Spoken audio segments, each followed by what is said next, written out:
it not. Father, you change it not. Redeemer, you change it not. You are the Lord, you never fail. Jesus, you never fail. My Jesus, you never fail. You are the Lord, all power belongs to you. Jesus, you never fail. Jesus, you never fail. You are the Lord, oh, you keep your word. My God, you never fail. Oh, Jesus, you never fail. You are the Lord, oh, your word is settled. Jesus, your word is settled. Your word is settled. You are the Lord. Man cannot take your place. Man cannot take your place. My Father, you change it not. You are the Lord. Only you can heal the sick. Only you can raise the dead. You change it not. You are the Lord. Yeah, you change it not. Oh, you change it not. That's why we call you Elohim, eternal one. Elohim, you never fail. Elohim, eternal one. Elohim, you never fail. You are Jehovah Elohim. You are the God of all creation. Whose word cannot be broken. The self-existing mighty Lord. Oh, the uncreated Lord of all. You are the Lord, you change it not. Jesus, you change it not. My Father, you change it not. As we leave you, we await your testimonies. Because the God we serve is real. You will testify in every corner. Everywhere you hear this, you will testify that there is a God in heaven who rules the affairs of men. Jesus, you change it not. You are the Lord, all power belongs to you. Nobody can take your place. Nobody can take your place. God bless you. You are the Lord, all power belongs to you. You change it not, Lord. That's why we praise your name, Jesus. Oh, you change it not. You change it not. We praise your name, Jesus. Oh, you change it not. You are not a man to fail. Say we praise your name, we praise your name. Oh, Jesus. Oh, you change. Oh, you change. Say we praise your name, we praise your Jesus, Jesus. Oh, you are not a man to change, not a man to repent. We praise your name. We praise your name. You change it. Oh, we praise your name.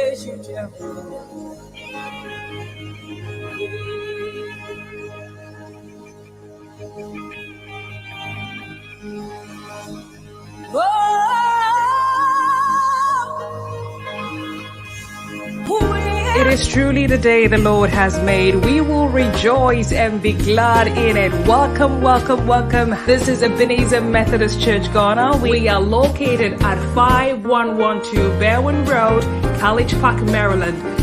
We are looking forward to be blessed with a great word from God. We are going to dance and fellowship and worship in oneness and in spirit and in awe. Wherever you are joining us from, if you're on Facebook, our handle is EMC Maryland.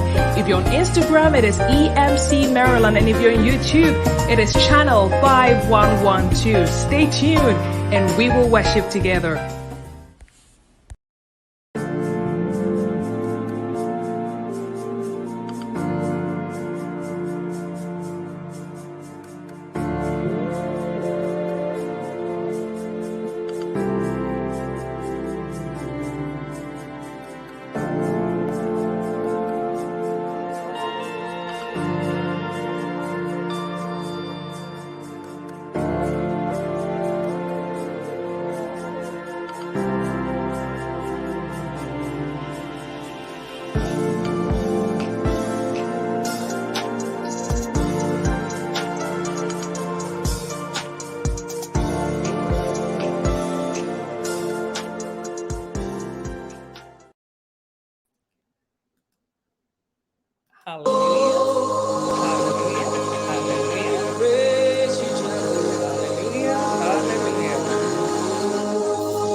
Hallelujah, hallelujah. Happy Saturday to all of you.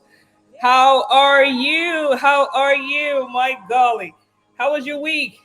How has your week been? Come on, let's keep the chat rolling. Go ahead, type it in. I'd like to know how your week was. Do you want to know about mine? So I have my cup of hibiscus tea here because last night, after driving for almost 10 hours back and forth, okay, my whole day I had to drive, go meet a client back and forth. I came home and I was like, listen, I'm exhausted. And your body has a way of telling you you are tired, get some rest. Because then I felt like I was coming down with a cold. This week has been like 20,000 miles an hour for me. All right. I'm like stuck on my computer for 14 plus hours a day. Yes, yes, yes. But it's good busy. It's good busy. It's good busy. How about yourself? Good. Miss Charlotte says wonderful by grace. Hey, so if you just joined us, okay, today I'd like to know what city that you're tuning us from, okay? Wherever you're watching us from, what city are you watching us from? So type it in, say hello. I see Lucy, Miss Lucia. Hey Kim, how are you? Miss Nana Odro. Hey, Jessica. Jessica is on the back end. She's going to engage you today. It's quite a lot of you. I want to see everybody that joined. Please type in there. Type in there. Say hello. Hi, Alice. How are you? Good, good, good, good. Half of you, I don't know. More than half of you, I don't know. But it's so good to have like a nice little online family here going, okay? Happy Saturday to all of you again. My week, well, I've told you about it. You have to tell me yours at some point. Please type it in the chat box. And what a blessing. Hi, Irene, Princess Irene, Gaithersburg, Maryland. How are you? Ifwa Inti, how are you? Sophia Pratt, Ifwa, how? Oh, Ghana. Hi, hi, hi, hi. Thank you. Philadelphia, Mr. Emerson, how are you? Good to see you. Good to see you. Keep it rolling. And if you haven't done so yet, please call all your friends, all your loved ones, even the ones you don't like. Please call them and get them here. Oh my goodness, what a blessing it is today. You will be blessed because today is the day that you go like, Abina wasn't just talking, making noise in our ears.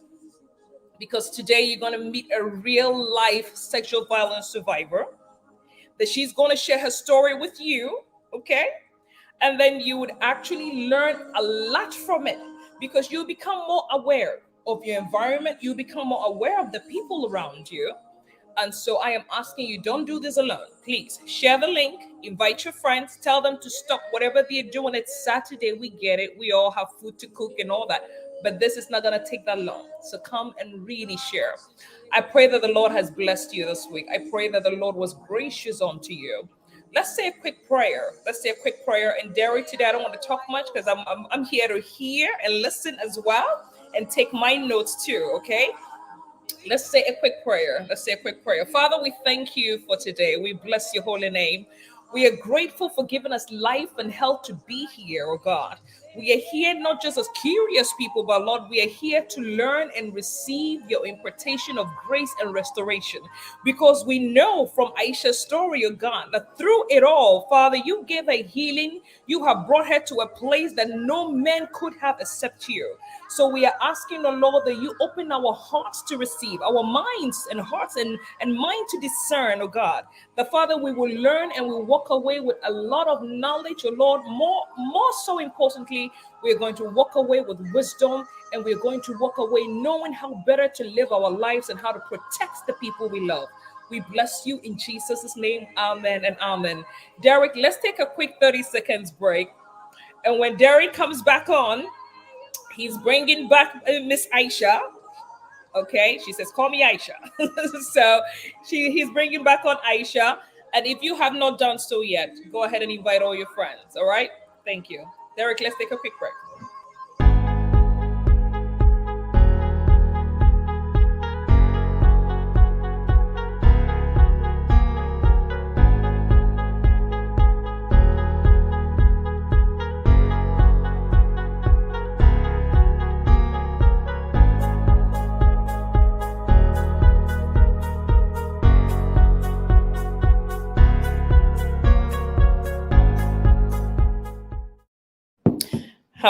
Hello, welcome back. Look at her. You just made my day, my week, my month, my year, all of it. I think your microphone is muted on the break. Yes. Good morning or good afternoon. I'm so used to it being morning when I'm doing these. So hello, everybody. Wow, I'm very excited to be here. I'm honored to be here. So I'm excited and anxious as well. See, I don't ask so many tough questions. I'm just going to get you to cry a little bit. And I'm a crier myself. So you probably ignore me. Ignore me. Every little thing just makes me cry.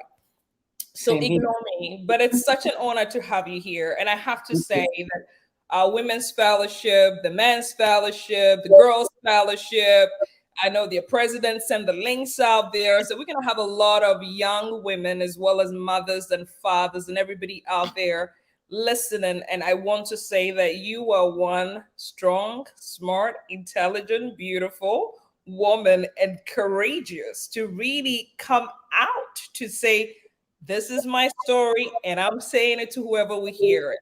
So without me telling, I think I've said enough about you this week, but I want them to hear from who is Aisha now, not before. Who is Aisha now? Aisha. I know it is. Well, Aisha Thomas. So who am I now? So I am a mother.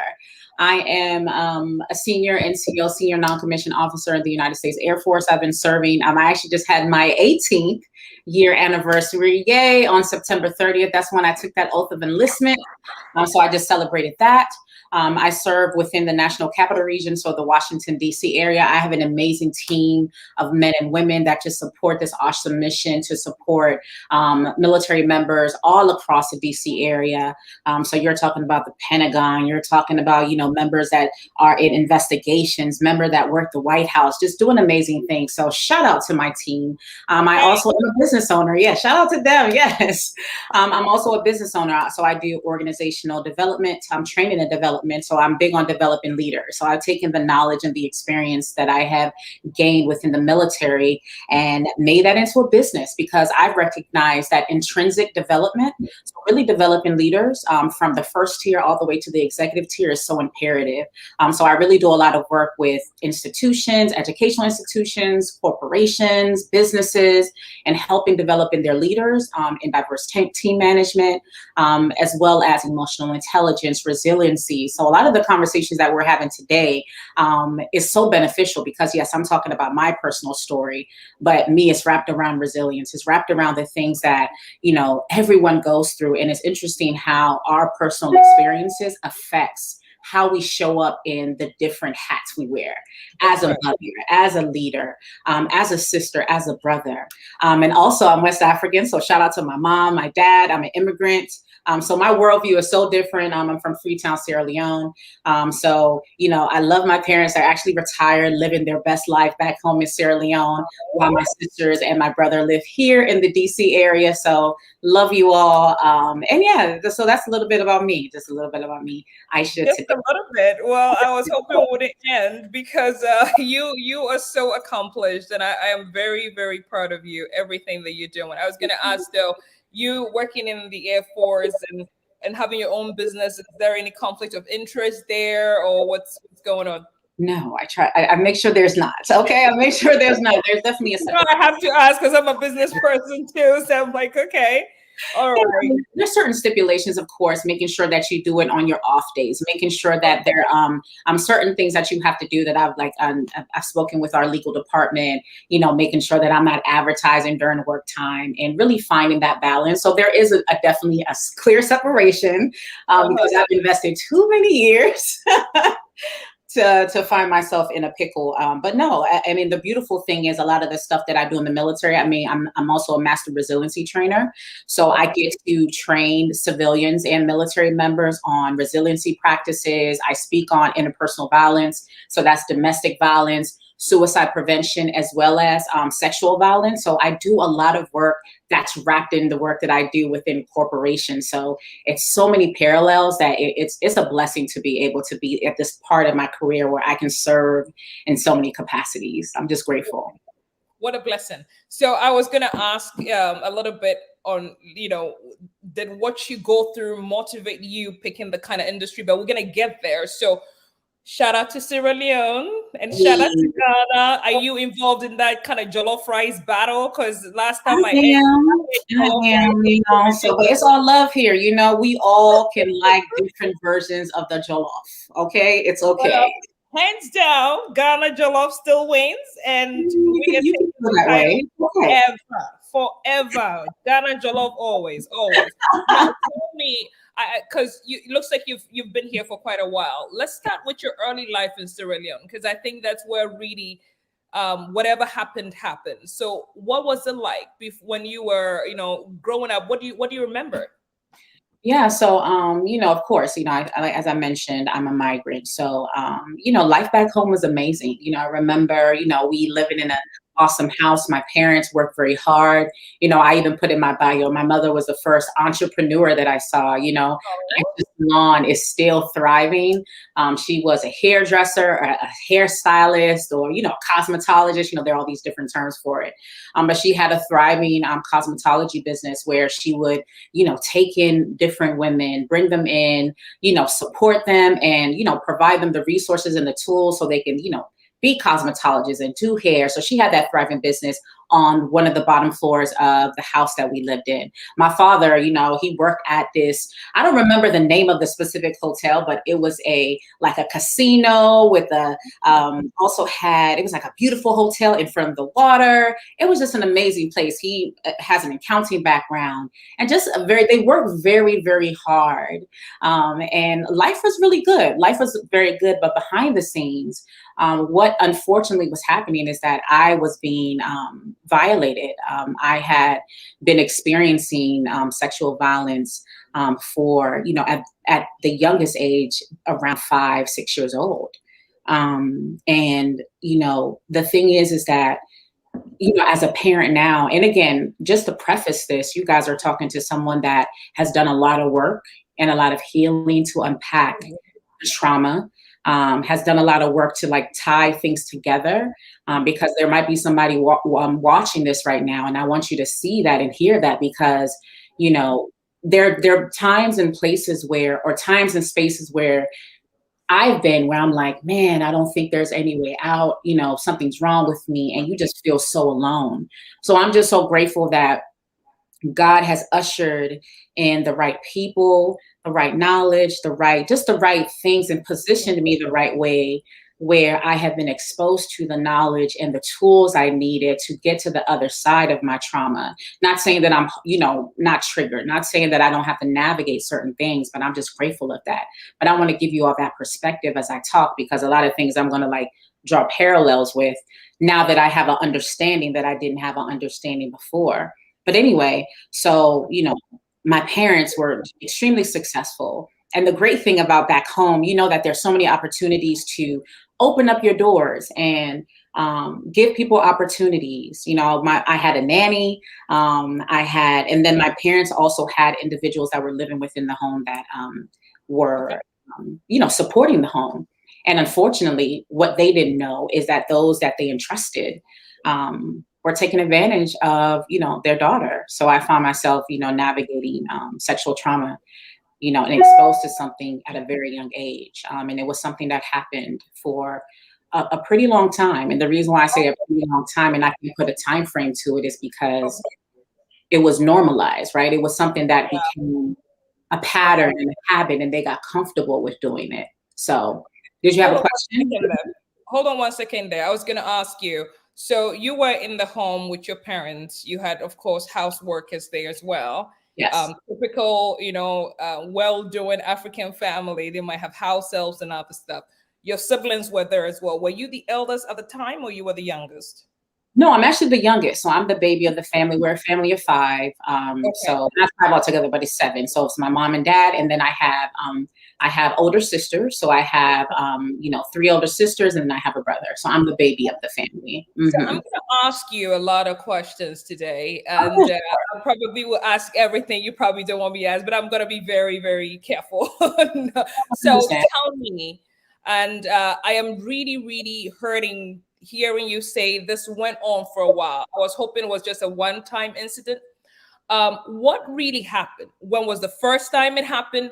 And how did we're going to get back to the portion where how did anybody in the house miss it? So what happened? Tell me what happened. Well, I can't, and that's the interesting part. I can't pinpoint when it started to happen. It started because you were 5 then, right? You were 5 years old. Yeah. Okay. A lot of 5-year-olds don't really even remember certain trends of things. Okay. Yeah, right. So it was just, like that's why I said I just from doing the work I've done, I know it was it was lengthy because it was so normal. These individuals got comfortable, meaning that, they would do it with doors open. They would do it where, somebody could walk in at any point. It was like normal, right? It happened it wasn't like at nighttime. It happened during the day. It happened when, it happened all, every day at any time of the day. So that's why I meant it was normal. So what do you remember that was happening to you? What do you remember? It was everything. And one of the things that I kind of navigated with my therapist is that there's something that called it's like disassociation, right? I was watching this interview today with Gabrielle Union, and she was talking about, when she had her incident and how it was like an out of body experience. So a lot of times when you do encounter sexual violence, it's like imagine like we've seen in movies where the spirit leaves the body and you see it floating out. So a lot of times the reason why I can't remember a lot of the incidents is because it's like your body goes into flight, fight, or freeze, or goes into like a protection mode. And for me, there was a disassociation where there was like a detachment of what was happening, where you kind of like blank out and then you would come to. So. Who were these people? Who were they? Just again, individuals that worked, it was. They were not your family members. Just to clarify, they were not your family members. No. Were they men and women? Just men. Just men. Okay. Definitely older and older men. Yes, maybe roughly around their 20s, maybe young 20s. Mm-hmm. Was there touching? Was there like physical touching, or was it just comments, or what was It really? was physical. It was physical touching. Wow. Mm-hmm. I'm sorry. I'm Yeah. sorry.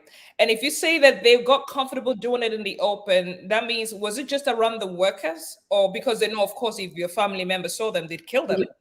Right. I mean, it was, and there wasn't no one else around when it happened. But I was just saying, like, when it happened, it will be, you know, it would be daytime, or it'd be the door was open, like someone could walk in. Because again, I had a nanny that was working there too. So at any point, she could come upstairs. Because that's how Oh, one of them was caught. She ended up walking upstairs, and he was in the middle of violating me. So she came upstairs, and that's how he was caught.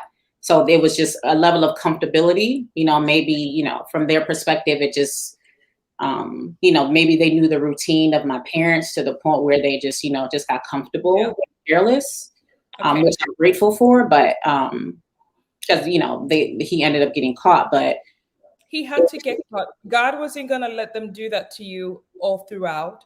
And I know there are a lot of moms here, and they're probably shaking because the people we live with, they master our routines. They know what time your parents are out. They know what time your parents are going to come home. They know what time Aisha is alone by herself. They know when your siblings are not there, right? So it was, they had literally, I mean, they live in the house with you. Right. Now, let me ask you, please, and you don't have to answer. Did they have sex with you?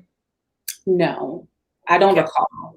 Okay. But it was a lot of touching, a lot of physical stuff out there, which is definitely inappropriate. Okay. Yeah. All right. So on that day that you said one of them was caught, was it like one or two people or more than two? It was two, but only one got caught. Okay. So the two of them literally, oh Jesus. I am sorry, Aisha. You did not deserve that. Do you remember what happened when that nanny caught him? Well, it was actually during the day. He was upstairs. I remember he placed me on his lap and, pretty much exposed himself. And and then I remember the nanny coming up because there was like a set of stairs and there was like a bench when you got up to the stairs. And as he was doing his normal stuff, she came up and caught him. And but up until then, you had never been able to speak about it to anybody. No. That's why again, for me, I just, in my mind, it became normalized. It just happened so often. Well, that's what people do to little girls. So Right. you thought that's probably, oh my goodness. Now, did your parents ever notice anything off about you through when all this was happening all this time? I never asked. I never asked, I haven't had that conversation to ask those specific things because it's just one of those conversations that. It makes them uncomfortable. Correct. And they probably feel like they failed you as parents. Yeah, I mean, I would. I mean, as a parent now, I would feel that way. I would definitely feel that way. And it's like from the parents' perspective, because you probably have a lot of parents listening now. There's a bit of shame. In our culture, your name and respect is everything to you, right? So there's probably a bit of shame, and you feel like you failed your child. And again, you're talking about the 90s and, yes, we're here in the US, but it's like the culture of talking about these type of things and emotions and all that. It wasn't normalized then. It's more normalized here. No, part of the African culture. You hush it and you take as much as you can, right? Right. Wow. So, yeah. So I never asked if they noticed any changes. So, wow. I'm not so sure. The nanny then probably reported it to your parents. What happened to him? What happened then? Were you called? Were you asked any questions? What happened? So the next thing I recall was, and again, I'm a visual person, so when I speak in you have photographic memory. Correct. So I just remember sitting on, again, there was our living area, and I'm sitting, on the couch. One of my sisters is there, her friend, and she's asking me what he did to you, and I'm like trying to describe it in my youthful way because I don't know how to explain it. And I remember saying like he put his thing with my thing, and the nanny came up, and I'm just trying to describe it the best way I could at that age. But then right in front of me, I can see my father. I couldn't hear him, but you can see the anger because the way he's like talking to him, his bags were packed. So his bags were packed. He was leaving. Bags was packed, and my father was pissed. He was angry. You can tell by how he was just speaking to him. My father was like literally in his face, giving him the business. But I couldn't hear what he was saying. But essentially he got put out, but that was it. He got removed from the home. Okay, because somebody just asked, and Kim is in New York. Hey, Kimmy, she said were the authorities involved? And Kimmy, you're about to learn a little bit about the African culture, because I know you don't know how it works in our side of the story. So he got removed. Okay, he didn't go to jail. He literally got a pass. This will not happen in the United States. So thank God for the USA. Okay, because. Right. He was not going to get away with that. Not when you've been caught red-handed. So Kim, no, he literally got kicked, and I pray to the Lord that he didn't end up in another family doing that to another child. What about the other one? Did he stay or did he leave then? Did you point him out as well?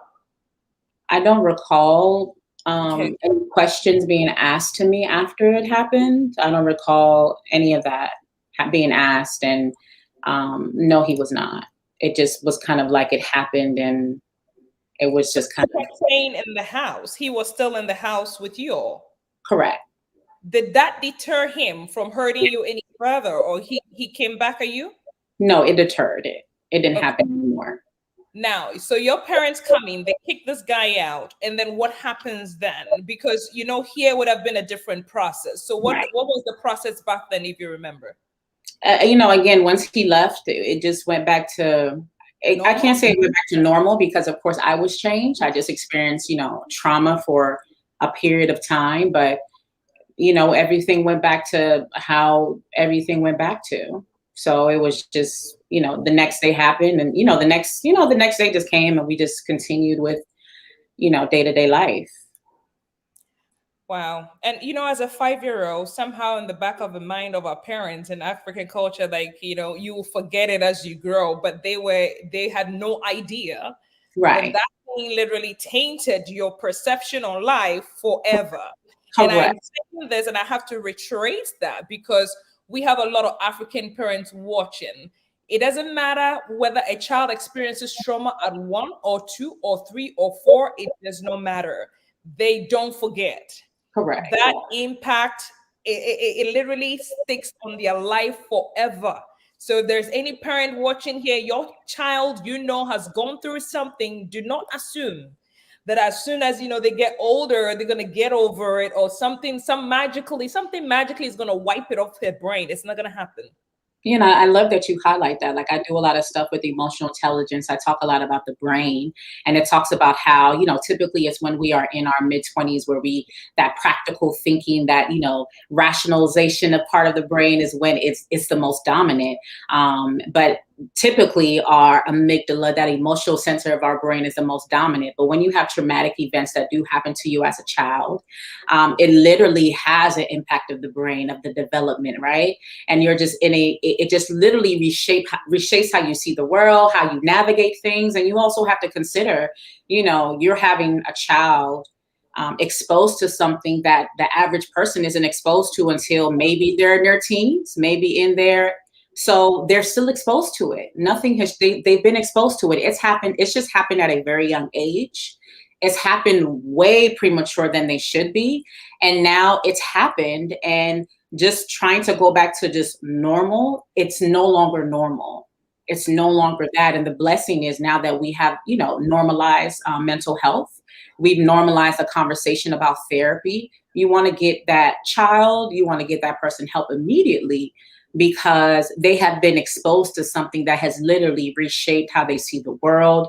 They've been exposed to just something that has, that has just shaken up how they see, even intimacy at a very young age. And if they're not led to navigate that or learn learn the right tools to navigate that, you're really allowing them to like immaturely, and again, it's not intentional, but you're allowing them to immaturely navigate this experience in a very immature way because they don't know how to process it. So they're just like, okay, I guess this is normal, right? Wow. So a lot of people are surprised when a sexual assault survivor or violence survivor gets victimized over and over again. Well, that's because this is what it's like, especially if they're immature, they're like, well, I thought this is what people do. Yeah. Right. I thought this is what boys do to girls. Or I think this is what girls do. This is what they think until someone's like, no, boundary. No. That makes such a good point because once you go through that phase, if you've ever been attacked, if you don't take that, it becomes a pattern because like you said, you begin to think this is normal. This is how people behave. And so you find sexual violence survivors literally fallen back into certain trends and it becomes like a pattern. Have you ever met that guy since? Have you seen him since? Would you even remember him if you see him? Now, your parents, typical African parents at the time, didn't get you any therapy, nothing. No, I mean, shortly after, I mean, I know we came to the US, we migrated here. And that was also another, a big change because now you're transitioning from, all the things you're familiar with. And now you're having to pretty much go into a new world, changes, new culture, you're not accepted. You have to navigate bullying. So, there was a lot of like internal struggles I already had. And now I'm going into a new world, a big change. And now I really feel like I don't fit. So that also like was a big shakeup for me. Like, so I'm already navigating trauma. And now I'm going into a whole new change and having to navigate a whole new trauma because I'm not accepted in a new world and really feel alone. And having to navigate this again in an immature way while also navigating behind the scenes, all this trauma I already experienced. At what point in your life in the United States did you realize that whatever happened to you was not normal? How old were you when you came to that realization that, you know what, this was not normal?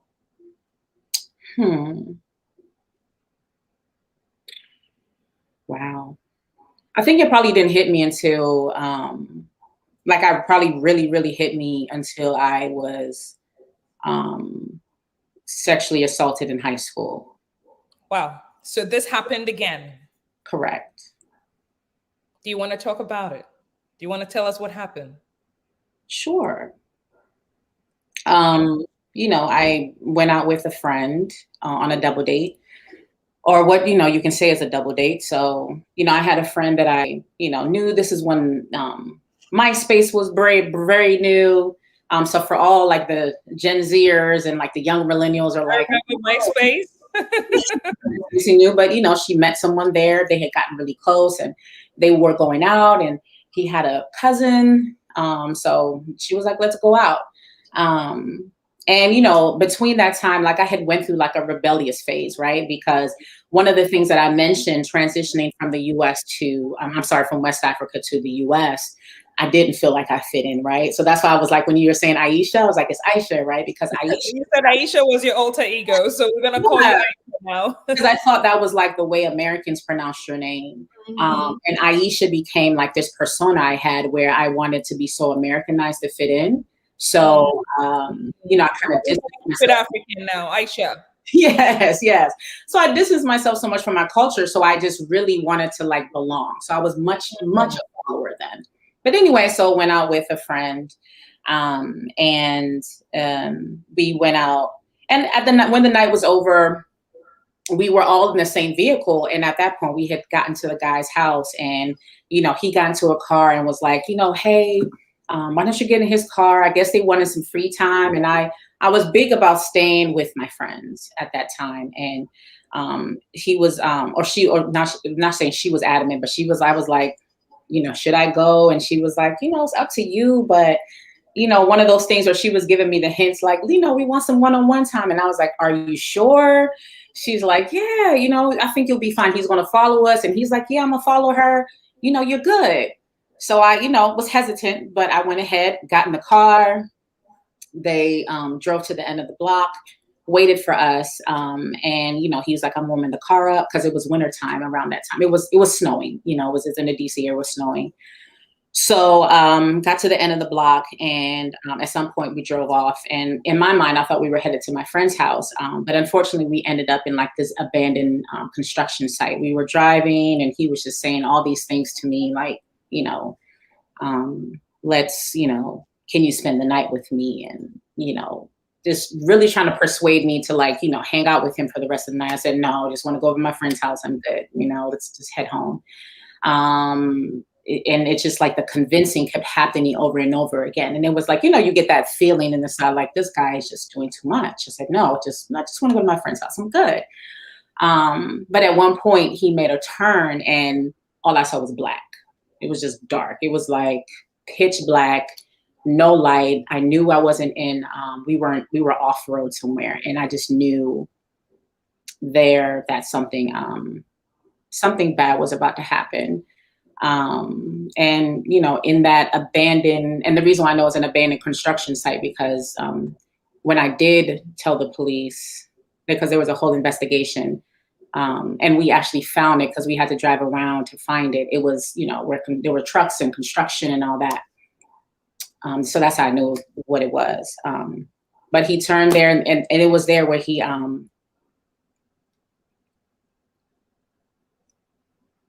take your time.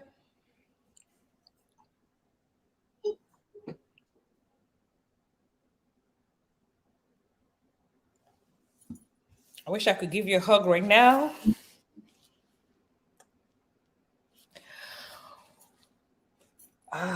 Told you I'm a crier.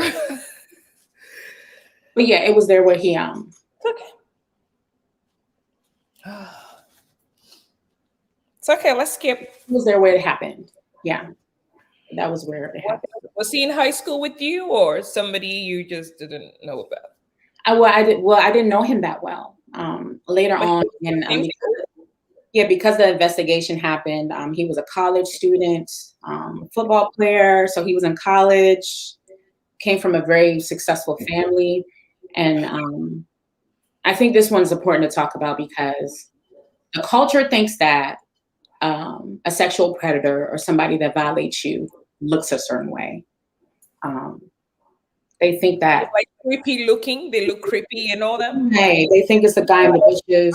How about you? Just last week, I was talking about how teenagers become real victims because people that they are dating literally rape them, and they can't say anything because it's like, oh, well, you were out on a date with a guy, right? So somehow they think it's your fault, right? And especially if that guy was your boyfriend, and nobody would even believe you at that point. Because they don't realize it's us coming from an African background. Back then, in the 90s, 80s, as you're talking about, teenagers were not having as much sex. But here in America, it's normal for high schoolers to be having sex. So it's very difficult to prove that your high school, a guy you went on a date with, raped you. Yeah, so and it's so hard. And it's so hard that, you know, again, I mentioned that I took this to court, but unfortunately, the jury found him not guilty. Because he came from a specific family and you're the African girl. Yeah. I mean, I forget her title, but, you know, she told me that a lot of the jurors said that he reminded them of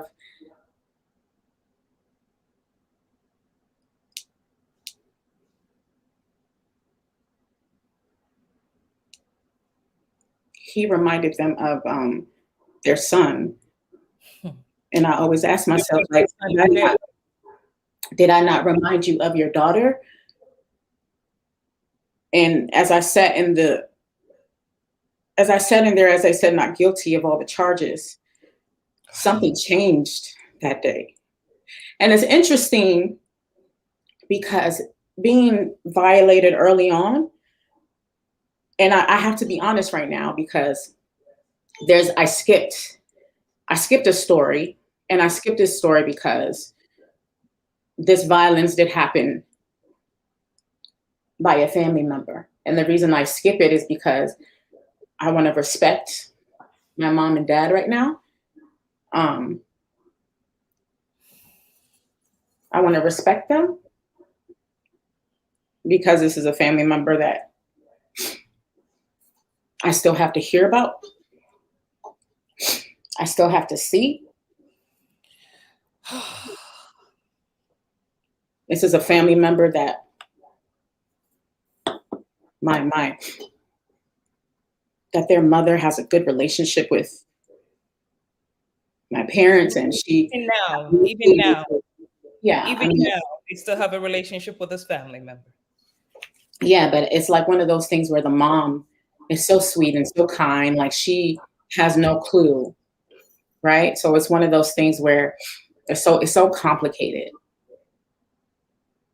Um, but and I say all this, and even with all that, it's like this one changed. This one, it's like it changed everything because it's like, and please, by no means, let this not deter anybody that's watching to not go to the authorities, not hold people accountable. Please don't make this. I don't want it to be that, right? I'm just saying, like because after this is when I caught PTSD, like literally post-traumatic stress disorder.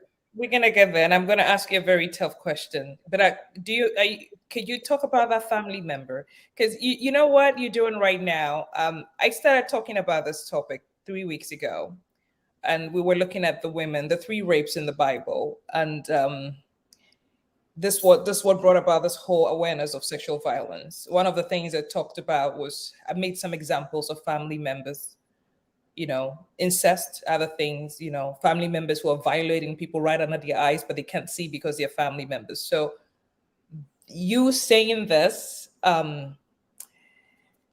it helps people, mothers, fathers, everybody listening to understand that this stuff is not just written in books. This is real. And I'm sorry. I really wish I could have done this in person because I'll be hugging and holding you right now. You truly are a remarkable woman and so courageous. And I don't know what I did to even deserve you to be here. And I just know that it's God. Can we go back to that family member? Did it happen in Africa? No, it happened in the US. Okay. So the early onset happened in Africa. You moved to the US, and before you were actually raped, I mean, raped again by violated, let me use the word violated, by a person who literally the American system, judicial system failed you on. Before then, there was another incident with a family member. Can you please describe it? I know it's hard, but I want us to hear it.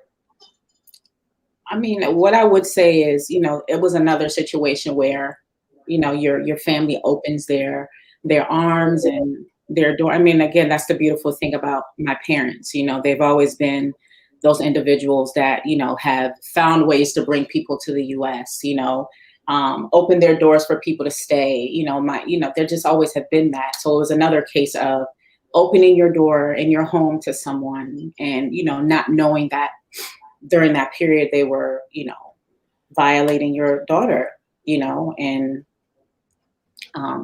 it was happening. I told them, and once again, they were removed. But they were once again removed, but they were not held accountable because, of course, your parent don't want them to go to jail. mm-hmm. Yeah. Okay.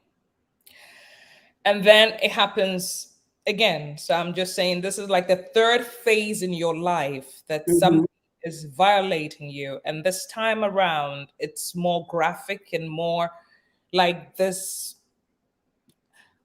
Did the family member that violated you have sex with you? No.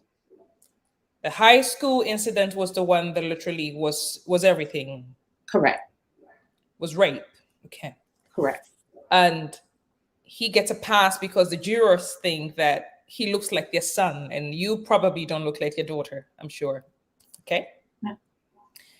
Is that why you tried to take your life? I think it was a combination of that.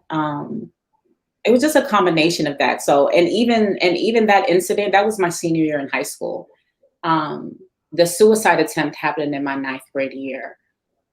And that was just a combination of just depression, and just not feeling like I fit in. I think it was just a trauma and just not having an outlet to navigate what I was dealing with internally.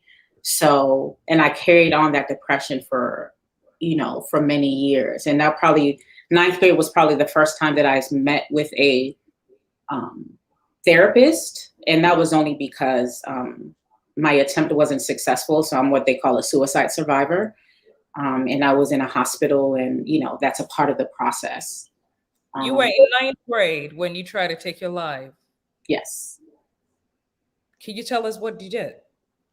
I swallowed a bottle of pills. What were you feeling that day? That you felt like you have to end it, that you thought you didn't deserve to be here? I was already navigating self-harm.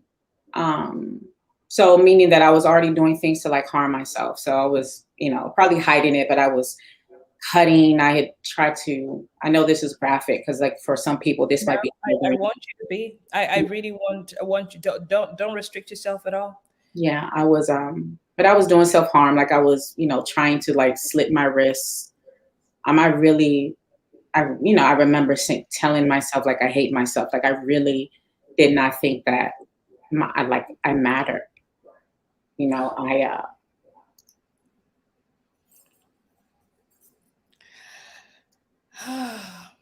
I really just didn't feel like I belonged here in the world. One of the things that was just awkward to me was seeing faces, same color of my skin, and then them not accepting me because I was African, right? So that was very kind of awkward to me. So like navigating bullying, like I remember having to hide in the bathroom, and like it was just painful going to school every day. And it just was horrible how bad my bullying was. And a lot of that stuff was just internalized. And, like I said, I had the trauma I was dealing with, trying to fit in. And all of that just came to a head one night, and. Did you leave a note for your parents? No, I had been, so what I had been doing, like I was skipping school. I started hanging out with the bad crowd. And that's the thing, like, depression and kids, lashing out, it shows up differently, right? Some of them, they get quiet. Some of them might just want to, overachiever. Some of them are overachievers. But for me, I wanted to fit in so bad that I unfortunately wanted to fit in with the bad crowd. So I started hanging out with the girls who were skipping school, the girls that were just like doing things. So I was skipping school. My grades was bad. Like in 9th grade, my GPA was what a coincidence, but it was 0.666. That was my GPA in 9th grade. And I had literally skipped school. I went out with my friends, and one night out turned into 2 weeks of me not going home. So just imagine your child being gone for 2 weeks. You're not hearing from them. So they didn't hear from me. They had the police out. So I was literally out the home for 2 weeks, right? So they finally figured out where I was. I got home, and, I had this whole conversation with my parents about, why I left, why I was gone, why I was doing the things I was doing, where really internally they didn't know I was battling this fight of trying to fit in this new culture. I was struggling in school, and these were the only girls that accepted me. And unfortunately, it meant ending up in situations that I didn't want to be in because I just wanted to fit in so bad with somebody, But you know what, though? That's the story of most young women who are immigrants, who their parents brought here. I was talking to a young lady a few months ago, and she told me, she said, just exactly what you were saying. Like coming here, hey, she had an accent. She said, I don't think my parents even know the bullying that was going on in high school, but you don't come home and they come home, they don't talk about it, Aisha. They don't talk about it. They feel like you gotta, take it as a whatever they call it, and the unfortunate thing is a lot of young people are taking their lives now. They're committing suicide because they feel like they can't talk about it. They have to take it like a man or like a woman. Right. So I am very, very blessed by your story. Like you giving them a picture, because most of our women in church have teenage girls. They have young men and women in high school, some in college and all that. And I think they probably are clueless the battle that these guys had to go through. And they Yeah. probably don't understand why they become rebellious. Like you said, you started literally rebelling. They don't understand, and we talk about, oh, the kid is bad, the kid is dead. You have no idea what Mhm. is going on within their lives when they're outside the house. They don't want to go to school because everybody is taunting them. So God bless you for this. Yeah. Now, who found you?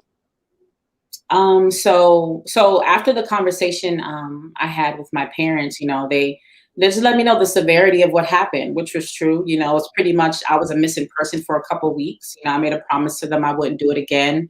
But then I did it again, but this time it was for a week. So, I got back home. My sisters did what they were, what they would do best. Hey, sisters, you might be listening. But they were upset, because they're just like, you have a sister and she's lashing out, doing all these things. What is up with her? So they roughed me up a bit, roughed me up real good. Um, and, when they left the room, there happened to be like a bottle of pills on there. And I just started to take them down. I just was over it. So I just took them down. And the interesting thing, and what they didn't realize is like, that week I was gone, that's when I was like was trying to like commit suicide while I was gone during that week. So, and of course, again, they didn't know, but it's like, well, it might have looked like I was just out here just gallivanting, having a good time. I was just trying to survive. I was, it's like what you were saying. It's like you go and in your mind, you're trying to survive. You're trying to survive. You don't know. You just want to fit in. And it's like you go every day to school, you go around all these people and you just want to fit in. So it's like, I'm going to do anything I can do to survive. So it's like you put on the cloak of, like, say you're hanging out with lions, but you're not really a lion, but I'm going to pretend like I'm a lion. So I'm going to dress the part. I'm going to look the part. I'm going to walk the part, but I know inside I'm really a sheep. I'm really a goat. I'm really a hyena, but I'm just pretending to be a lion. And I'm just going to school every day trying to survive. My brother also was physically challenged. So he was being bullied. So I felt like I had to protect him. So I normally had to carry the weight of my struggles in school. I had to carry the weight of my brother being teased. They don't understand what my brother had to go through. He was navigating cancer, a brain tumor. He was on a quote unquote short bus and people just teased him. So I not only had to fight my battles, I had to fight his battles, and having to carry all that on a daily basis, it was so hard. So while I was out for that time, I was self-harming myself. I was just so depressed. So anyway, so I get home and I just throw back the pills, and I don't know who found me. I just remember going in and out of consciousness. I remember the ambulance. I remember lights. I remember people outside my house of the neighborhood. I remember, being on the stretcher. I remember getting to the hospital, but it was like I was in and out of consciousness. But I survived it. Thank God, How did you make it here? How, and I could keep you here all evening, you know that, right? So it's like I don't want you to stop. How did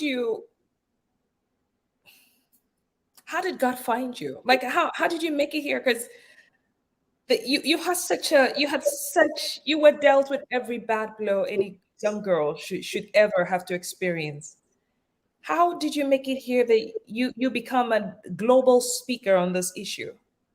What happened? I don't know, I can only attest it to God. Like, I really can only give it up to God, because sometimes I think back, I'm just like, wow, Aisha, you went through all that.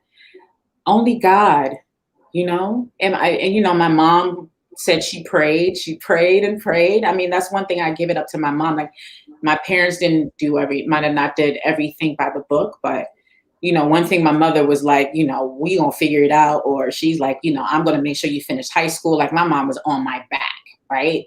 She might have whooped me a couple times. She might have showed up at my school a couple times, but she prayed and prayed. I mean, this is stuff she told me later on. She just like, she's so happy about the transition. But she was just like, man, Aisha, I prayed. And she was like, she said, I met this man. I don't know if he was a prophet or something, but he was like, Aisha's going to be okay, but she prayed. But I can only attest it to God. I don't know how I got here. I can't, it's nothing but God. When things start transitioning for you? Was it after did you go into the Air Force before Yes. going to college or after college? I joined the Air Force after. So I was in it was my first year of college. And I decided, I worked at a bank and I learned financial literacy. And I was like, so it taught me a lot about debt. And I was like, I don't want to owe money for college. So my friend was like, hey, we can join the Air Force or the military, because we shopped around the different branches of military. And she was like, well, they'll pay for our school. And I was like, okay, awesome. So I started to shop around. So it was like my first year of college when I decided to join the Air Force. And that's when the pivot started to happen, because I always tell people I never wanted to be a leader. I never wanted to, it's surprising that I'm even able to talk and be in these platforms. And it's again, nothing but God. But it really was like the place where God just like, it's like he incubated me. And because you go into the military and it is all about making you a leader. They are developed. It's a system to develop you into a leader. So I got there and within a week, they put me in a leadership role. And I'm like, what do you mean? I just came here. You're no longer a sheep or hyena. No. With lions. You had to be a real lion now. I just want to get my education paid for. What do you mean leader? So it's like, I kept being put into these leadership roles. And again, it's just like God just found a way to just position me in the right places. And he's like, you're going to be a leader today. Oh my goodness. But you know what that does though? Everything that you went through, Aisha, it's called the cave of Adullam, because he has to, you couldn't be here if it were not for the experiences. Exactly. And I don't see a champion. There's no champion without pain. There is no champion. People do not become champions by mistake. That one I know. And God has a process for everybody. He did not ordain for the things that happen in your life to happen. That was not him. Oh, yeah. However, he took advantage of that to build a woman who was going to be a voice for other women. And here you are now. What motivated you to really come out courageously to say, you know what, I'm gonna tell my story to the world? Because I am very sure your family, your parents, even as they hear now, go like, you're gonna make us look bad. To the phone calls after this, like I'm sure, people have a way of, making people, survivors like you, feel very terrible, like about wanting to share. It's like, no, you're not here to disgrace your family or anything, but you're here to share your story to really make sure that the next family doesn't become a victim of what you had to experience. And that's really the fuel of it all, empathy is something. It's like I just feel a different way, and I see the world a different way. And what is interesting, so what really fueled me to want to walk in this purpose was, I can't think of her name right now. I should have looked it up, but it was I know it was Brett Kavanaugh, right? We know he's a Supreme Court judge. And it was when the lady came out and said she experienced sexual violence by him, right? And this isn't anything political, right? Because wherever you stand on whatever side, it's not about that. But what happened, what a lot of people don't see, because again, when I see these R. Kelly situations or anybody coming out talking about sexual violence, what I see is the conversations that are birthed after that. Because what people didn't hear, they heard, a woman coming out years later to say this gentleman did something. Oh my gosh, why is she doing it now? But actually, you had women and men having conversations with their mothers, their dads, teenagers, talking about the cultures in college. All these conversations started to happen just because this woman came out and said, you know what, this is what happened to me. It birthed this conversation that started happening in families. people who never shared their stories of being victimized told their brothers, their sisters, their moms and dads. Daughters and sons were talking about what was happening on their college campuses. Sons started to talk about what is consent, what is not consent. These college parties are happening. What they started to have conversations just off of one person sharing their story. And I said, God, this is what could happen, regardless of all the stuff she had to navigate, which is just horrible, right? She had to change her address, death threats, all this stuff. But that was really scary. You know what I mean? And I think what people do not understand, for a woman to go against somebody that was going to be a global figure, you know, and like you said, it doesn't matter where we stand on. However, I asked somebody a question when the argument was going. I say, you really think she's going to put her life and her family at risk right now, considering the death threat and everything, to really come out to save us? You know, people thought she was just trying to take him down. I say, you know, at the end of the day, whatever prevailed. But I would, as a woman, I would want to support her. I want to support her courage. I want to support that this had nothing to do with money or anything. She literally, Monica Lewinsky, had to literally go, you know, underground for probably the rest of her life because some crazy lunatic out there is still trying to get her, you know? So go on, my dear. But it's courage. Yeah. It is courage, it's daring. So I'm like, wow, how can she come out and say this? Because it just had to be God. It had to be God. Have you received any threats yet? No, right? No, thank God. But it was just that. It was the impact, and it's just like the awareness that happened and the conversations that happened. And I literally watched this while I was at my military organizations a couple assignments ago. I was playing it. I had this back office, and I'm literally in the back of the room because I was like hidden in the back, crying my eyes out because of course, the story, but just seeing how much it impacted people.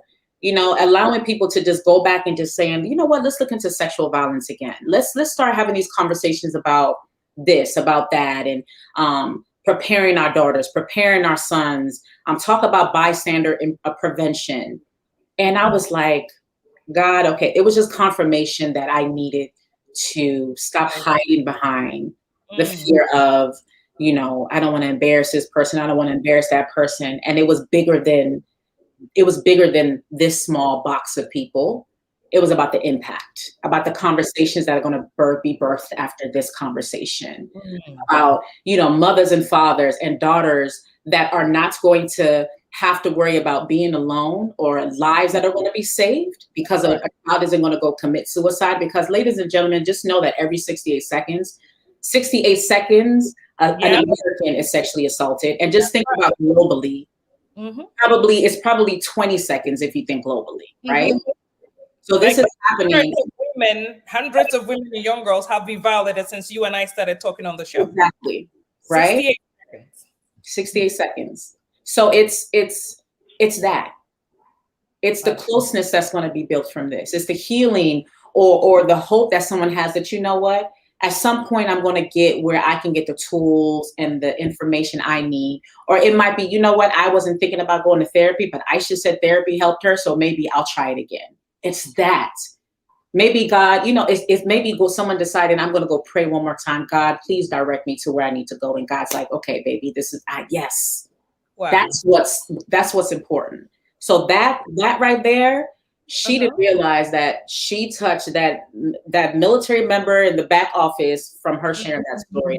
Wow. I think you should write her a letter. She'll probably be very happy to read from you.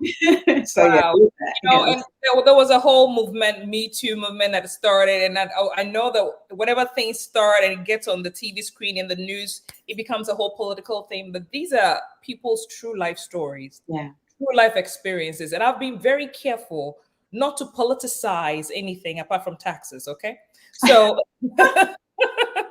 Yes, but when it comes to, you know, issues like this, it's important to really see the risk that people are taking. Okay, to really this is America. You're talking 350 million people. All right. And for somebody to put their face out there, that's like a huge risk for their lives. Now, Mhm. Aisha, let me ask you, do you think, and I want you to answer this because a lot of parents watching, do you think your parents handled this all these instances in your life? Do you think they handled it well? And if yes or if no, what do you think could have been done better? I mean, respectfully, no, they did not. And again, I know that a lot of it is cultural. A lot of it was because of lack of knowledge. The beautiful thing is the evolution that's happening within the generations, the exposure we're getting from other culture, from American culture, and we can take back home. That's benefiting a lot of people. But yes, there could have been a lot of things I could have done. I think immediately after my first incident, getting therapy, getting the help that I needed, because there was a season where love and sex were intermingled.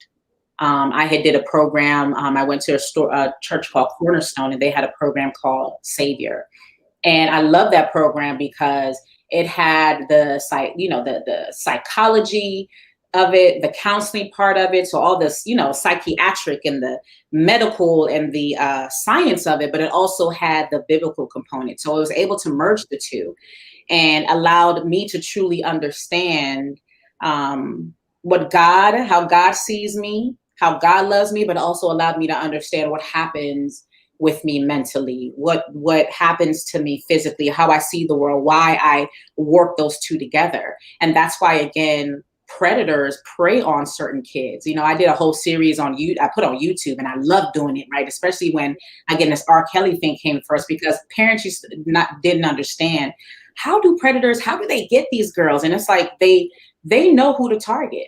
They look for that one child that is the introvert, that is by themselves in the corner.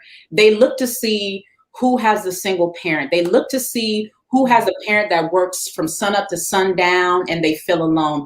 Then when they get in, they're like, oh, I can keep your secrets. I can keep you safe. They're the ones that's telling that child how beautiful or how great they are. They're the ones giving them gifts. They're filling all the gaps that that child feel like they're missing, because as that person is telling them what they don't have, they're filling it, right? Again, it's a tactic.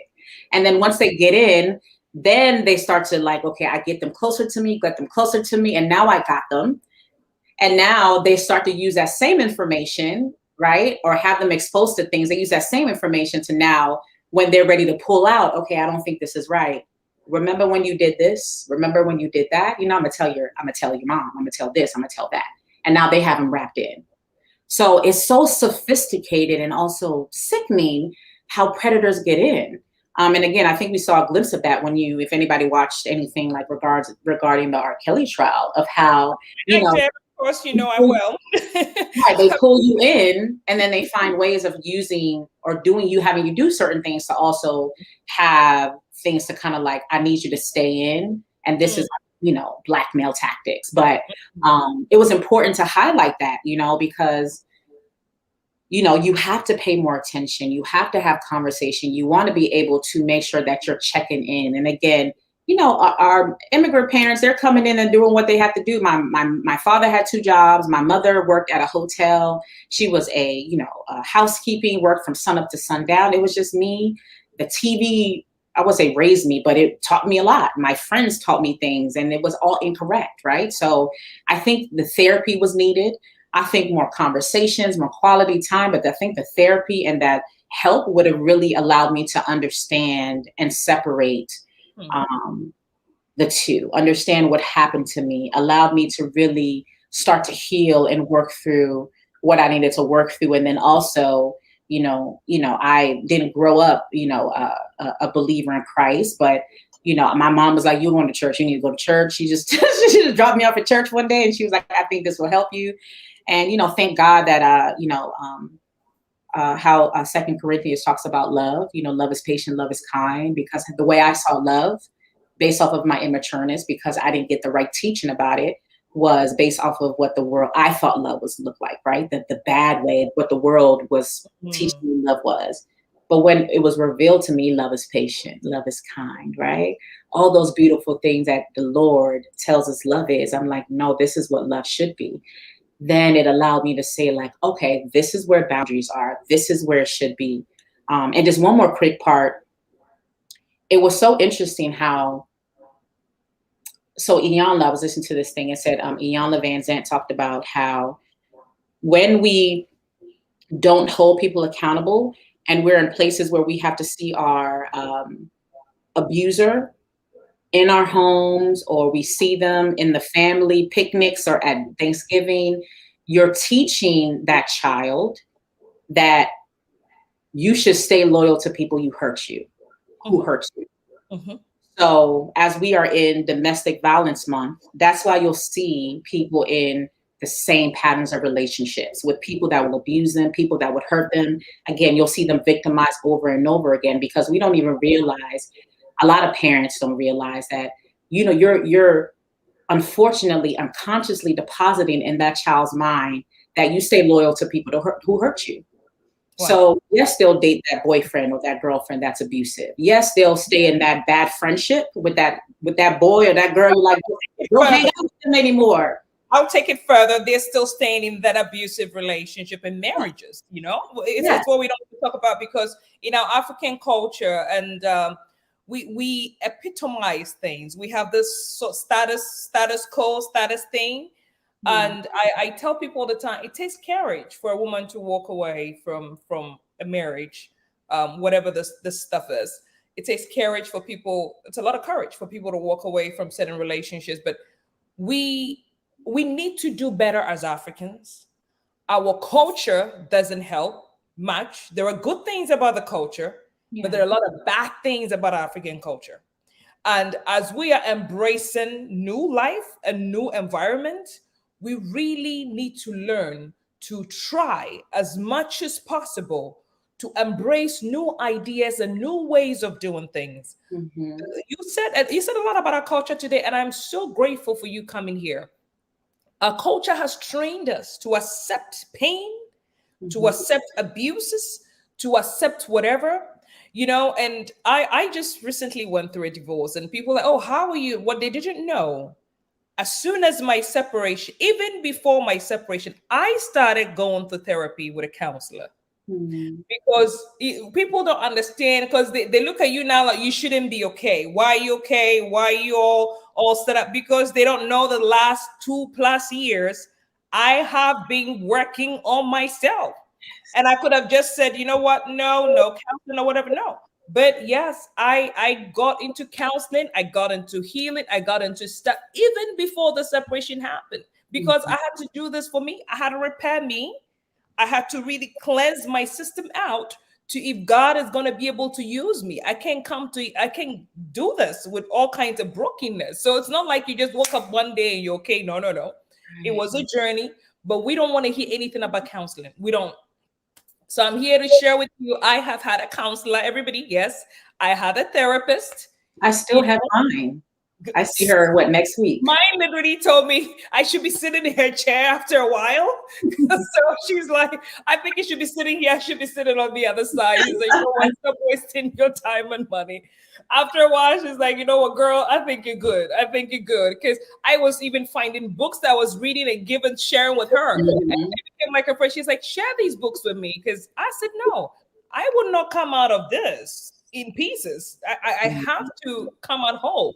So I encourage you. And therapists are not like, some crazy. No, listen, there is nothing good, nothing better than somebody who you do not know from anywhere to hear your story and give you a better perspective. Yes. Because they are not there to judge you, whether you're right or wrong, but at least they can tell you the truth, and it's a neutral. They don't know the other party. They don't know anything, but they give you that tool. It's not just the social part, the medical part, whatever it is needed, And I said to myself, because at some point you have to justify, is Aisha right? Is Aisha okay? Is Aisha, like you said, things have become normal to you, and you're like, no. Somebody has to tell me this is not normal. Yeah. And for me, it took that realization to know that no, I was not in the right setup in my family home. That no, something has to change about my life. Yeah, exactly. I mean, Same thing with my therapist. We're like best friends now. You might as well.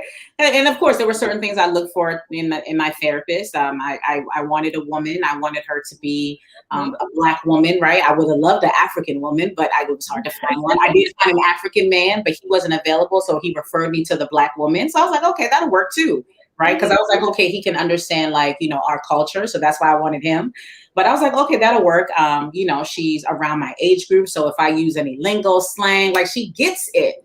So there were also things that I wanted to connect with in regards to that. She's worked with kids who's experienced trauma. So I was like, perfect. So she understands that. So, write down a list. What kind of things are you looking for? I mean, are there certain specifics that you're looking for, and look for that alignment? So I've talked to her. She's helped me navigate all that. And now it's like more of a maintenance plan. I connect with her because especially when we're in this work, we pour into people, right? Like even today, I've had to go back and talk about some things from the past and to unload a lot, right? So next week when I talk to her, I'm gonna be like, whoo. Abina got you talking. I don't know. Yeah, and I got so it's like it's a good place where I just check in with her once a month, once every couple of weeks. It's a maintenance plan. It's really like a maintenance plan. That's right. Also, I do it because I want to normalize therapy, counseling, mental health support. So I want people to hear that, oh, I have a therapist too. Oh, I have a personal development community that I'm with, so they can have someone to relate to. So that's why I share this with you here. We have to share it because our people need to understand it's a good process. Therapy is a good process. And maybe therapy is not the right word, but it's like a neutral person to talk to hear your story, to give you a perspective. Like, you know what, Abina, maybe you went too far on that end, you went too far. This is how you should have handled it. Or maybe, you know what, no, you deserve better. This is where you need to focus on. And it was very helpful for me. Somebody asked you a question on here. He said, how has this impacted your intimacy and relationships? Fun part. I'm single right now, so it's like I gotta watch her lightly. Fellas, I'm all right. No, I'm joking. And no, initially she's the creme de la creme. So no, but honestly, initially, when the PTSD, so I know we mentioned PTSD earlier. It was after the rape and the violation in high school, and I find myself like having flashbacks. I would find myself shaking. I was in a ball. It's like I literally would relive that situation that happened. So then I found myself like navigating relationships. Like it wasn't the same anymore. Like the way I saw men, the way I interacted or saw them, it literally changed. So for some time, it was hard because I'm like, oh, I gotta have this conversation and tell them, hey, I have PTSD, and like go through that whole process of having the conversation. Let me ask you though, were you attracted more to African men, or you don't discriminate? I actually, I won't say it's funny, but I actually, for some time, I was like, I would never date African men. And the reason why, I know please, I love you, African men, please no, but it was, but it was because I had seen so many stories of, like I had seen so much disrespect. I had seen so many stories of heartbreak, abuse happen over and over again in my community that it put a bad taste in my mouth. And I said, I would never, ever. I laughed really hard because, that was a comment I made some years back. I actually should have stuck to it. Lesson learned, but that's okay. Go ahead. Again, being someone that you said that, I'm like, oh my gosh, she was not going to say that, but she did. But that's okay. I did. But the interesting part is, I can tell you that through my experience, it ain't the same. It's the same experience on the other side. So that is not a fact. So, and I do a lot of work on, like I do DE and I work on diversity, equity, inclusion. I talk about biases, right? And how certain experiences will make you biased, right? You'll create these biases in your mind and you'll say, I won't do that. I won't date this person. But in reality, it's just about education. Not all men are a certain way, regardless of race, culture, background. It's not. So I did have that bias. But again, my experiences showed me that regardless of the person, you can be taken advantage of regardless of the background of a person. So it was the whole part of having to have that conversation. So And I ask you that because I have our African men, and forgive me if there's any African men watching. African men, this is from my perspective, considering somebody that grew up with them, somebody married one, somebody that, dated African men. Um, they don't like women who come with baggage. That's what I noticed. So that's why it will probably be hard for you to share. If you told an African man you probably have 4 kids, you got this, you got that, very rarely will they stay. They're looking for pre-packaged, pre-cooked. They could just put it in the microwave and let it go. Keep most of them. So yeah. I can see how that would be difficult for you sharing your past. Whereas it's so interesting where I had a conversation where on the other side, other men from other races, they hear a story like that, it's like immediately they're drawn to protect a woman like that. It was weird. I'm just saying the truth here. It is the truth. But go ahead, Aisha. Yeah, and it's interesting because we all have baggage, or again, it's that bias, right? It's like what you see it as baggage. Like, what do you see it, right? Because you have men that have experienced these things. But again, in that culture, it's like, oh, somebody did this and that to you when you were 14. Oh man, you were cool. And it's like, no, that was assault too. That wasn't normal. So yeah, it was navigating having those conversations. And I was once married too. I did go through a divorce as well. But and it was unfortunately not a healthy marriage because it was. You take everything with you into the marriage? Yeah, it was one of those things where there were points where that was used as it was weaponized in a way, as to say like you need help or When you're called. Right. So it was weaponized in a way, and that's the thing. It's like I know for me, it's about safety, right? I know for me, there are things that I need to make sure that I pay attention to when I date. When I'm engaged with someone, there's certain things that I should only entertain, period, point blank. And I shouldn't let maybe the drive of, for any woman, I shouldn't let the drive to want to be in a relationship, want to get remarried, or want a relationship, period, to allow me to bypass certain things. So I know for me, I have triggers. I know for me, safety is important. I know for me, it's about, I don't know, it's so interesting for me. It's about safety. Everything is about, I always wonder when I engage. You have to feel safe about the man. You have to feel safe with the man. You have to know this person is going to protect you no matter what. Yes, I have to know that I'm safe. And I want to know that if this person is truly trying to be in a relationship, or if it's about something more or you're just trying to hook up, because I'm not the hookup girl, because it's going to make me feel traumatized again.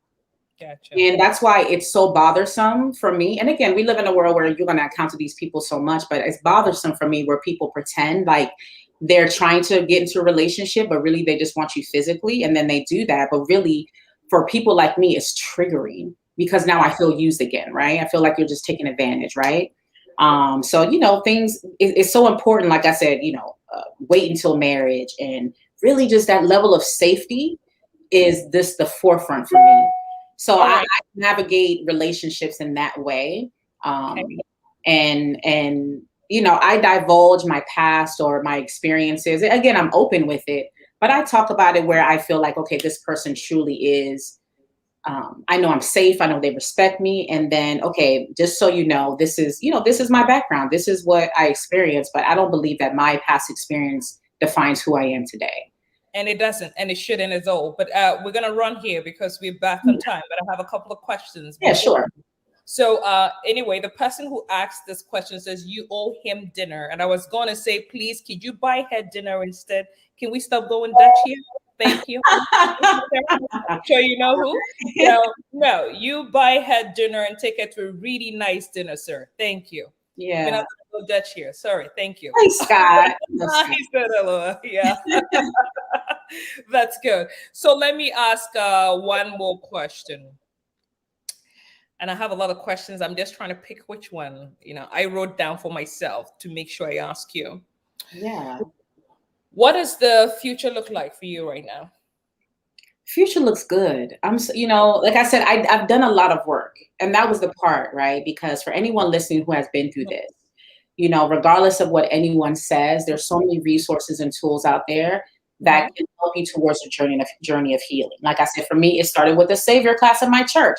It was for specifically for survivors of child abuse, of sexual violence, right? So that opened the door to a lot, right? It allowed me to identify blind spots, and then just opened the door. Then I got a therapist. Then I navigated and I removed myself from unhealthy relationships, and not just like personal relationships, but I was like, these relationships aren't good for me because they're not pivoting towards the mindset and the healing that I'm going towards. Because some people are like, oh, why would you spend $200 on a therapist? If I know they're going to get me here where I'm not following the same patterns, I'm not, entertaining the same mess, it's worth the investment, So I had to pull away from that. So by doing all that work, it's just opened up the doors. God can use me, work on me. Like I knew years ago I wanted to have these conversations, but God put a halt on me having conversations about this until you came around, until you. And I'm serious. There was a point where I was like, I want to have in God's timing and everything. Amen. And connections. Do you know that it's like within 48 hours I sent that email to brain.org. You were the one that showed me an email right away. I said, oh my God, I told you when I talked to you. I said, you just made my day, my week. Yeah. See how fit it was? Like he picked you. Somebody from West Africa, somebody who understands the culture, somebody who can relate and let our people know this is really what happened. It was mind-blowing. Now, I want you to please do me a favor. If there's any parent out there that has a young lady, that has a young woman that has experienced this, what would you say to that person? I would say it's about building the relationship first. Sometimes that, I'm not sure the relationship that you have with your child right now, but really work on that. I remember the first conversation I had with that therapist after I attempted suicide. And I wouldn't open up in that first conversation, and my mom or dad were there. They're just like, Aisha, tell her what she, they're telling me what to say, like open up. And I'm like, no. But the reason why I said no is because in my mind, I'm like, you never wanted to hear. It's like, you never wanted to hear from me before. Like, why do? It's like, I'd never felt comfortable to open up to you before. I don't feel comfortable to open up to you now. So that relationship building process is so important. So it's the little things. Go out with them, spend some time with them. Just go sit on the couch, find out what they're interested in. And yes, it might be totally different than what you're used to or your culture, but just get involved.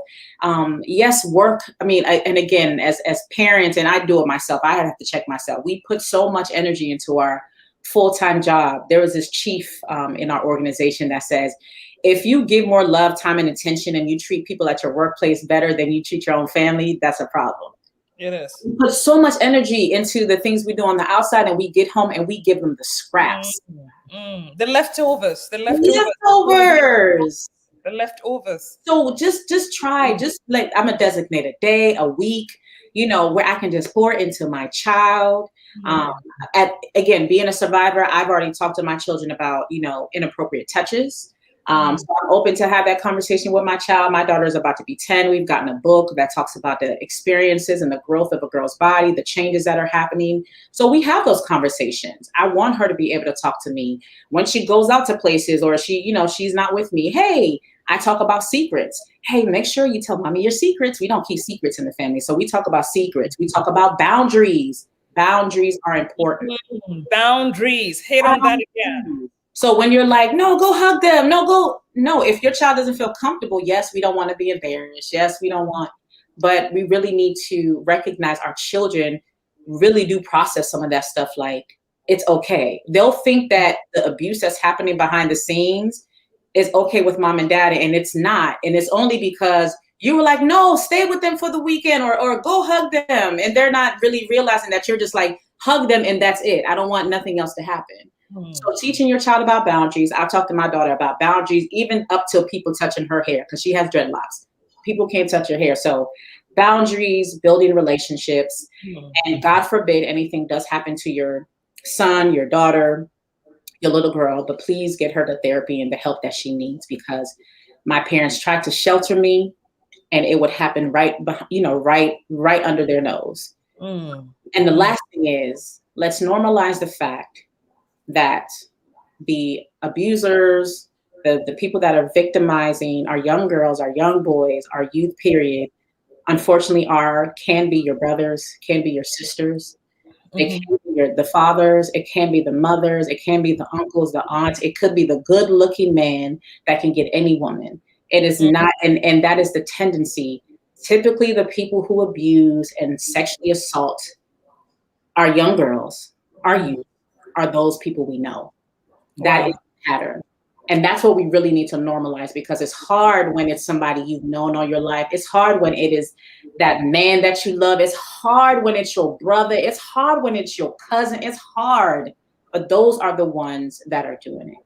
And they have to be held accountable. So that is the biggest one that I think is the biggest challenge for any and all communities, is the realization that our abusers are the most talented, are the most handsome, are the ones that are doing all the work in the community, but they're the ones that are abusing the ones we love. Wow. Can you do me a favor? Can you speak to any young woman out here who's probably been there? I want you to talk to her as you would have talked to yourself, who's probably struggling. I like to think that we have teenagers that have been abused, whether through dating, whether through whatever, some that will never even talk about it. If there's any young girl, any young woman, that's any young boy that has experienced what you have experienced, not just the sexual assault, not just the rape, but even try to take their lives, what would you say to her and him at this point? I would say that one of the things that tends to get us to that place is the feeling that we are alone, and you are not. You are not alone.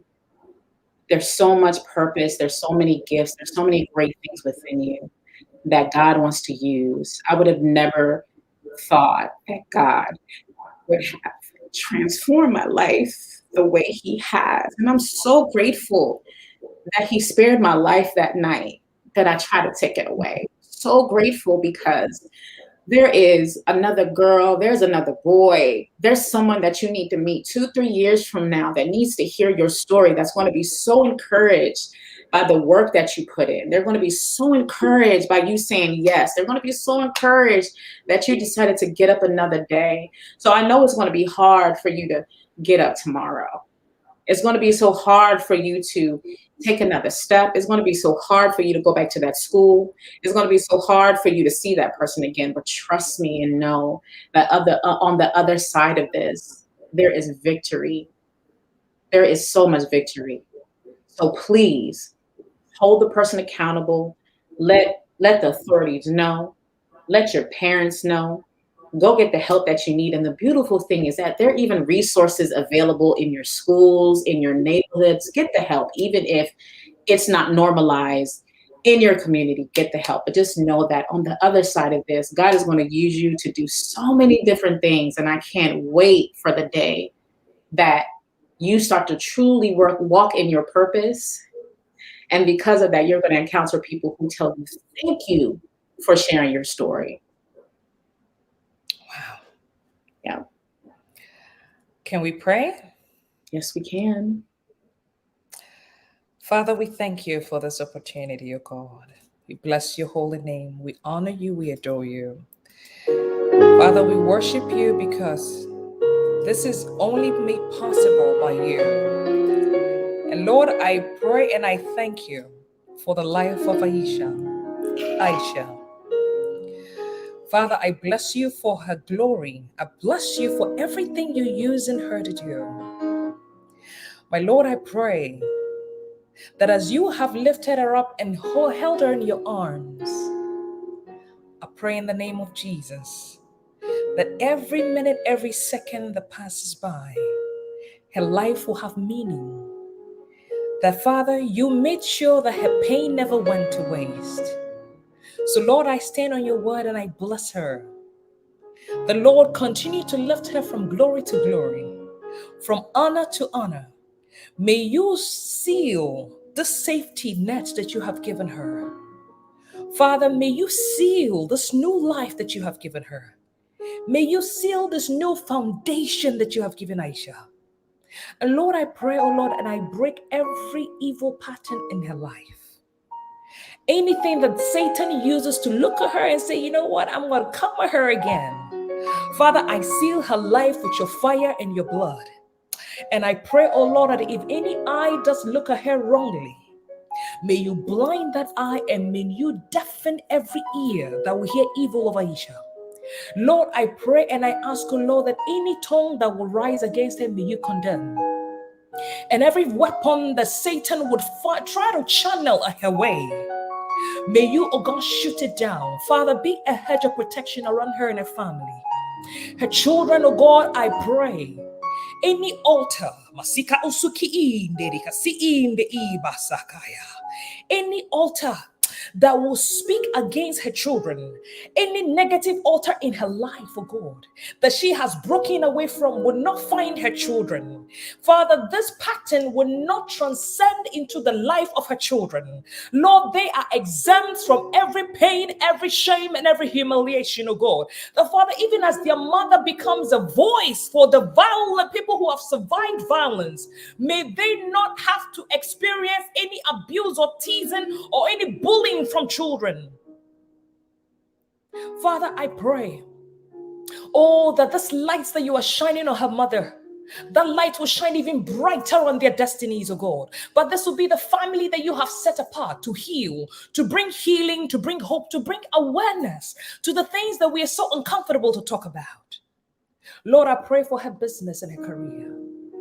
Father, you are using her in every facet of life. It's not just a story anymore, but this is a transformation hour. A moment that you use to transform everybody that she comes into contact with, the Lord. Bless the work of her hands and bless everything that concerns Aisha. In Jesus' name we pray. Amen. I thank you so much for being here. My gosh. I think next time I should probably find a space and a stage, but thank God for technology. Now so many people can tune in and watch you. You are one remarkable woman. You really are. You really are. You're beautiful. You're gorgeous. You are strong.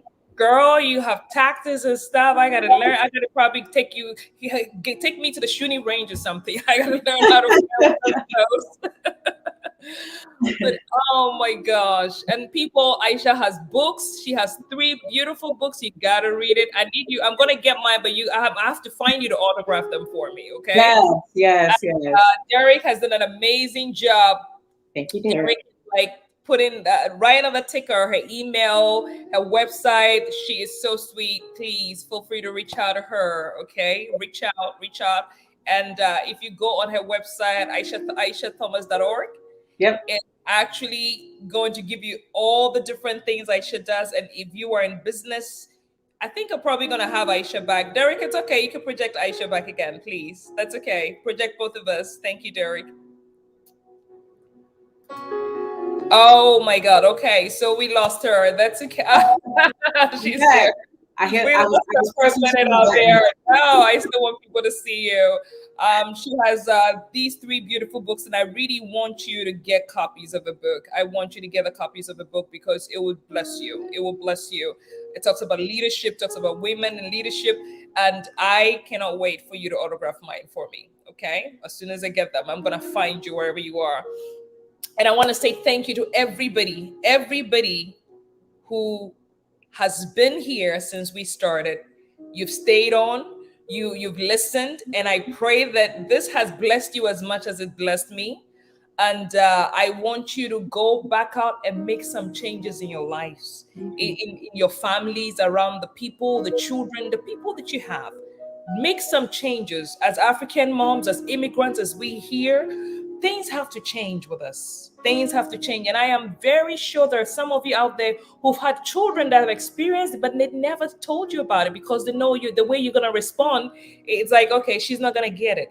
But it's time for us to start having the uncomfortable conversations and stop getting too comfortable in our own little knowledge. We need to seek the knowledge out there. Okay? Aisha, God bless you. God bless you. so much. And I'm hoping that we could get you back here on another topic because I want us to really talk about bullying.